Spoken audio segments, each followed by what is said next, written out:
Alex Eala had every reason to be overwhelmed.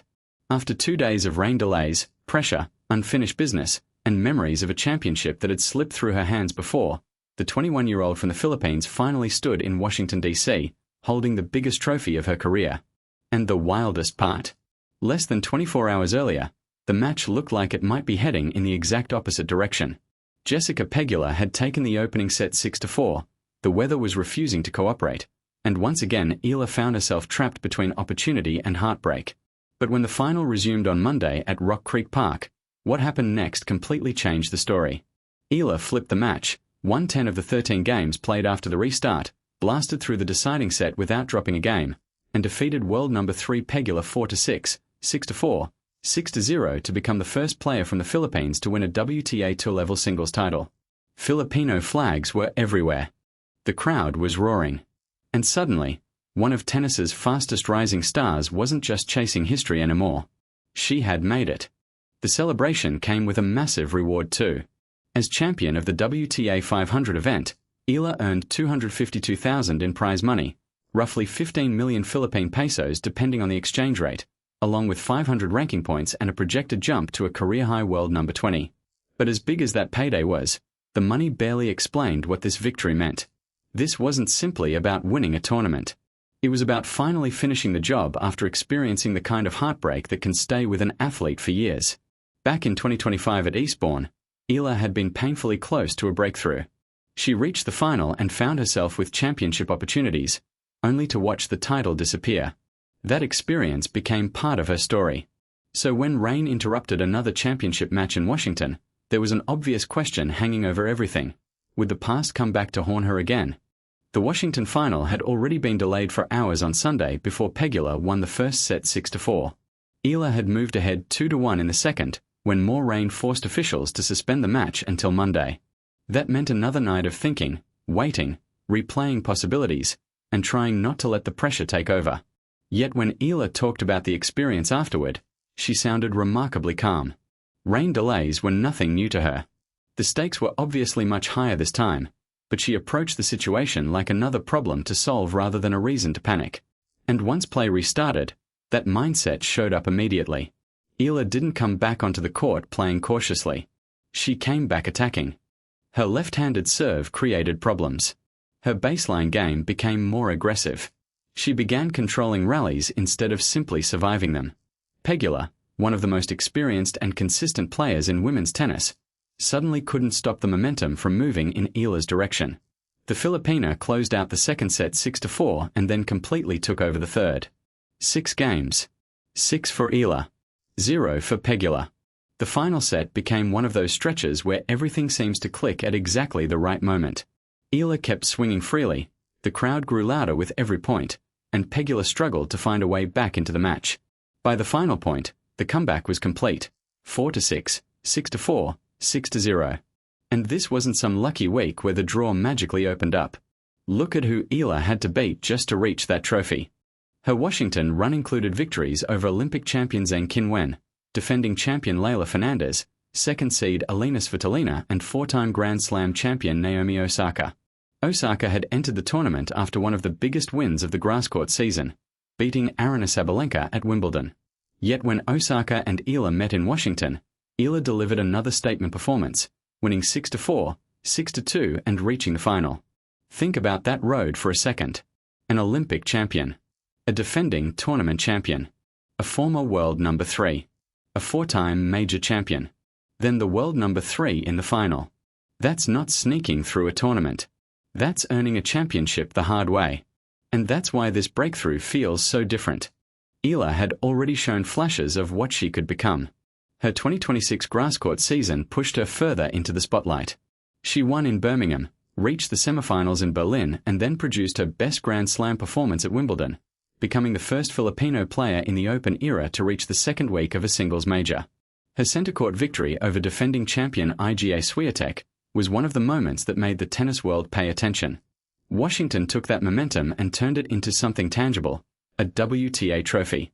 And while Eala was celebrating the biggest title of her career, another storyline was unfolding north of the border. Aryna Sabalenka, the world number 1, had arrived in Toronto trying to reset after a frustrating summer. Her Wimbledon campaign had ended against Naomi Osaka in the fourth round, and Sabalenka didn't hide how disappointed she was. Immediately after that defeat, she joked that she wanted to get completely drunk, forget about tennis, and then work on getting herself back into better shape. Weeks later, preparing for the Canadian Open, her mood was different. Sabalenka told reporters she had huge hopes for the return to hard courts. She admitted the summer had been demanding physically and mentally, but she was trying to get back to basics, rebuild confidence, and rediscover the style that had made her the #1 player in the world. That creates one of the most fascinating contrasts in women's tennis right now. On one side, you have an established superstar trying to regain her best form. On the other, you have a 21-year-old suddenly discovering just how dangerous she can be. And Sabalenka's connection to Eala makes the story even more interesting. She had publicly spoken positively about the Filipinas' potential before this championship breakthrough. Now the player once viewed mainly as a promising prospect has become a genuine threat on tour. Eala's rise is also becoming bigger than what happens on the scoreboard. Tournament chairman Mark Ine revealed during the Washington event that demand surrounding Eala had been extraordinary. According to Ine, the tournament's ticketing team told him that an overwhelming share of recent inquiries centered on one question: when was Alex Eala playing? That's remarkable considering the field also included major champions, top-ranked Americans, and some of the most recognizable names in women's tennis. Fans weren't only showing up for established stars anymore. They were showing up to watch Eala become one. And the Filipino support was impossible to miss. Flags filled the stands, cheers followed her throughout the tournament, and even Pegula acknowledged what Eala's fan base was bringing to women's tennis. For Filipinos watching from Manila, across the United States, throughout the Middle East and everywhere else in the world, Washington felt bigger than one player winning one trophy. It felt like a breakthrough for Philippine tennis. What makes the timing even more exciting is what comes next. Eala heads into the North American hardcourt stretch with a completely different reputation. She's no longer the player opponents might overlook in the draw. She's now a WTA champion with wins over Olympic medalists, major champions, and elite top 10 competition. That changes everything. The Canadian Open brings another opportunity to test herself against the best. Cincinnati follows. Then comes the US Open in New York, where expectations around Eala will be dramatically higher than they were just months earlier. And that may be the biggest challenge of all. Winning when nobody expects you to win is one thing. Winning when everyone knows how dangerous you are is another. Now opponents will study her patterns more closely. They'll prepare specifically for that left-handed serve. They'll know how quickly she can take control from the baseline. They'll understand that giving her confidence early can turn a normal match into a nightmare. But Eala has already shown that setbacks don't scare her. Earlier in the season at Miami, Karolina Muchova handed her a brutal 6-0, 6-2 loss. Muchova won the first 10 games of that match and gave Eala a harsh reminder of just how unforgiving top-level tennis can be. 4 months later, Eala was holding a WTA 500 trophy. That's growth. After winning in Washington, Eala admitted she never expected at the beginning of the week that she'd eventually be holding the championship trophy. She talked about how these moments can almost sneak up on you and how closely she holds them once they arrive. Then she made a comment that perfectly summarized her tournament. She felt she finished the week in better shape than she started it. That wasn't just about fitness. It described her entire journey. She arrived still carrying lessons from Eastbourne, Miami, and every other difficult moment that came before. She left Washington knowing she could survive a championship rain delay, come back against one of the best players in the world and dominate when the pressure reached its highest level. For months, the tennis world had been asking how good Alexandra Eala could eventually become. Washington gave us a better question. How good can she become now? Because this is no longer only about potential. She has the trophy. She has the ranking. She has victories over elite opponents. She has a fan base that follows her across continents. And, maybe most importantly, she now has proof that when a championship match gets uncomfortable, complicated, and emotionally brutal, she can still find a way through it. That's why a possible future matchup with Aryna Sabalenka suddenly feels so intriguing.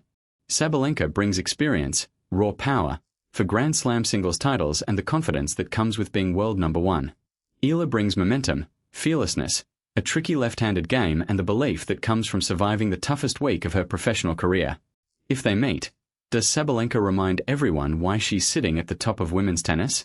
Or does Eala add another superstar to an already unbelievable list of victories? That's the matchup tennis fans would love to see. But regardless of whether that showdown happens in Toronto, Cincinnati, New York, or somewhere further down the road, Washington has already changed the conversation. Alexandra Eala is no longer knocking on the door. She's inside. And after becoming the first Filipino player to win a WTA Tour-level singles championship, the rest of women's tennis officially has a new name to worry about. If you had to make the call right now, who would you take in a match between Alex Eala and Aryna Sabalenka? Does the world number one's experience and power win out? Or can Eala's momentum carry her to another blockbuster upset? Drop your prediction in the comments, because the North American hardcourt season is only getting started. And after what happened in Washington, nobody should be looking past Alex Eala again.